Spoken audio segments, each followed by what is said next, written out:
bully from like 80s movies. Or like Saved by the Bell. Yeah. That's true. Nah, Saved by the Bell had spacious lockers. I mean, you could But probably... it still comes out as Saved by the Bell, in my opinion, though. You know? Yeah. I was going to say, did you ever walk past the locker and find that some kid was still stuck in there?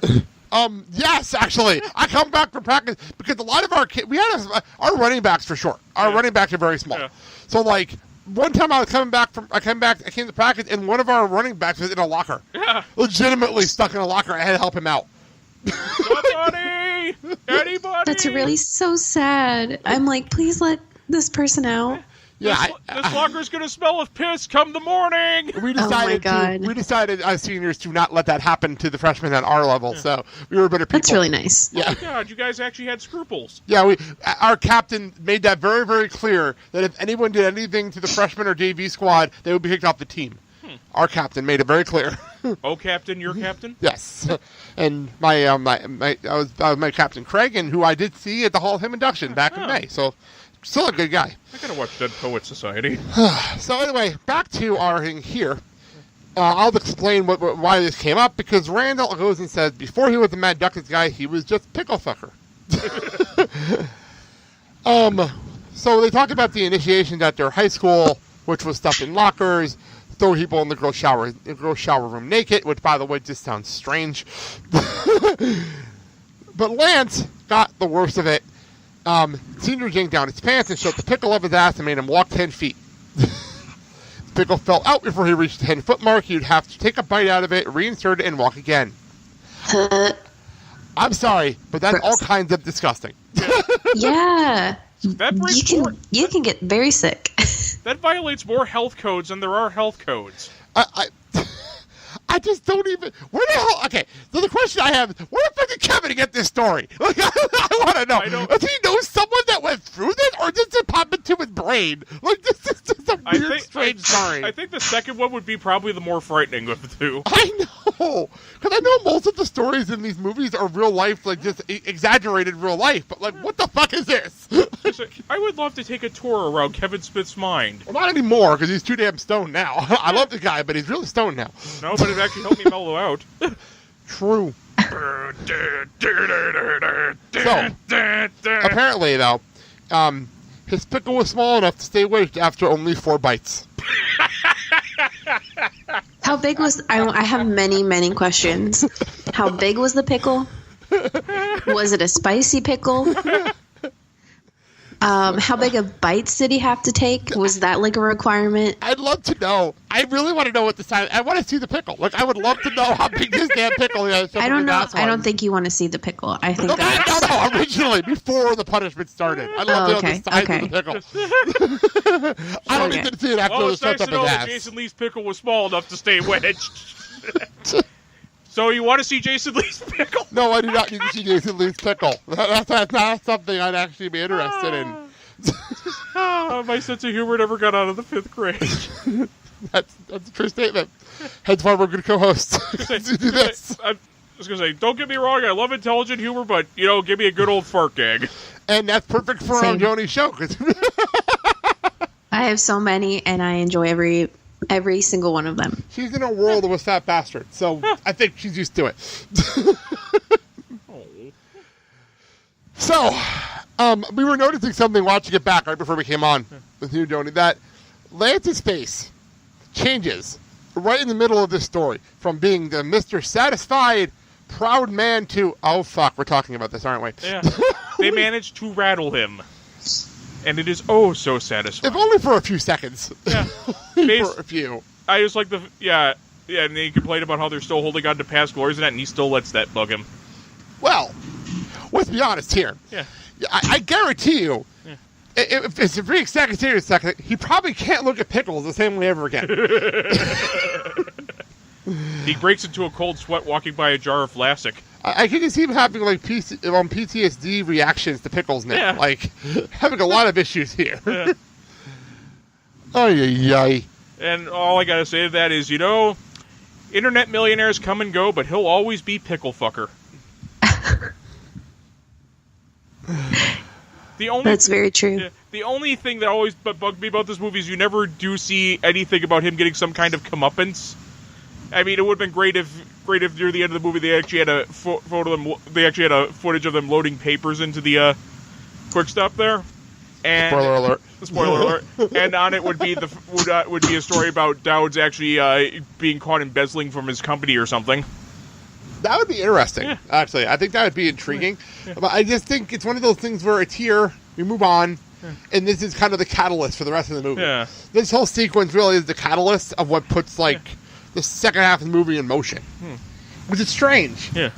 You know, I mean, you would think it's because think of it this way: after this, we go to the go-karts and we come back from the go-karts, and the movie kind of hits. We have an accelerated pace for the rest of this movie. Like so much happens in the next a half hour. Like it is really, really crazy. So that is what we have on the scene. Joni, I want to throw it to you here. What's your history of the Views universe and this movie? Repeat that for me. What's your history? I was reading. What's your history with this movie and the Views universe as a whole? Apparently my cat has something to say about it. Well, yeah, he's just meowing in the background. I can't remember when I watched this for the first time. I have a running history of watching movies too early for myself. Like, too young, I guess. Fair enough. And I feel like I stumbled on, the TV edit of this movie first. I definitely watched Clerks 2 before I watched Clerks. The TV edit, where we get to hear Randall say, "Where'd you get that scar from? Eating pineapple?" I've never seen the TV edit of this movie. I've never seen it. Dante saying, "Yippee god-awful." Ed Dante saying, "Yippee-ki-yay, Mr. Falcon." That's funny. That's funny. But I've never seen the TV version of this movie. I've never seen it. And the legendary scene where Becky says, "I have had it with these monkey fighting snakes on this Monday to Friday plane." You're just naming other things. It was just so bad that you don't want to see. I mean, I guess now that you're doing this, you probably, for shits and giggles, you would want to watch it, but I'm not. It's not enjoyable. No, not as the real version. Although there are times where the made-for-TV edit becomes such an unintentional comedy that it becomes a classic on itself, like, say, the TV edit for Repo Man. Which is most notable for... Yeah, I guess that's true. Yeah, which is most notable for changing all uses of motherfucker to melon farmer. Which is hilarious. Yeah. I'm not going to lie. That is pretty funny. I just can't see, the donkey show and everything like that working at an edited version. I just can't see it working. I feel like they cut or, censored. I can't remember exactly, but you knew it was happening, but I feel like you couldn't see half of it. Okay. I just can't imagine that working on any level. I was going to say, we challenge you to try and make that safe for TV. I know! That's why I'm having my problem Yeah. with TV. Like Clerks, I can see them editing around things. There's a lot of cursing, but you can make that work. Or redubbing. Yeah, you can make that work. This movie has so much weird shit that I can't see it working. You know, especially the donkey scene. I would say probably the only thing that you'd have a trouble with is the implication that one character had sex with a corpse. And even then, you can edit around that. You know what I mean? You can edit that around that. And even then, it's not as bad as fucking a donkey. I'm just being honest here. I never thought I'd say that necrophilia is not as bad as fucking a donkey.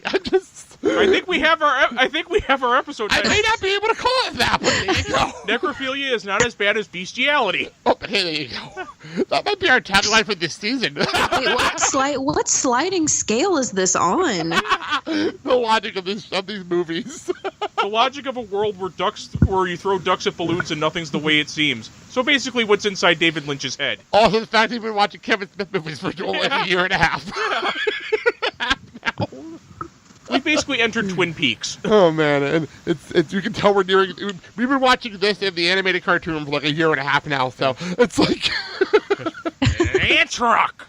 By the way, if you've never seen the animated cartoon, and we're going to be covering the second half of it after we're done with this movie, it is such a clusterfuck. It's entertaining as hell. Say that you like is coming back in style. All right, let's actually start wrapping this up because we're just diverting into really strange references and impressions now. All right, Tony, why don't you plug where you're from? Go for it. All right. Well, I am from Austin Powers Minute, where we do something very similar to this, only I'm Monday through Friday, and I break down the Austin Powers movies. And right now I'm on the Spy Who Shagged Me. I'm about almost 30 minutes in, which is quite far. Yeah, so come on over and listen to Fat Bastard Fart jokes. Yeah, That's what I got. I will say, by the way, I've been listening to your show since day one, and I love your show. And it's going to be Thank you so much. Yeah, I've been there since day one. Drop on by and hear about how Fat Bastard left the floater. Thank you so much, Johnie, for coming on. This is a lot of fun. Thank you for having me. Yes. And we will be back next week. You can also, I always forget to do our plugs here, you can find us every Monday, Wednesday, and Friday on the Filling the Void Podcast Network. You can find me also on the Black South Show every single Friday, and notice about today coming back on December 1st. And that's about it.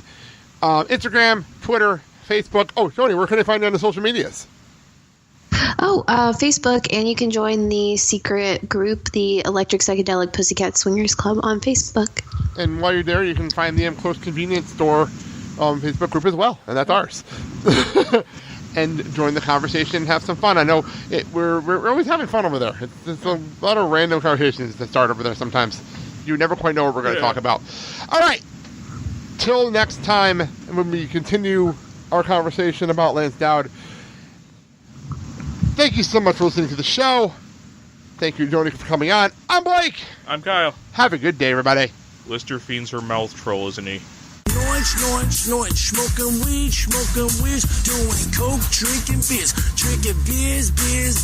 rolling fatties, smoking blunts. Who smokes the blunts? We smoke the blunts, rolling blunts and smoking.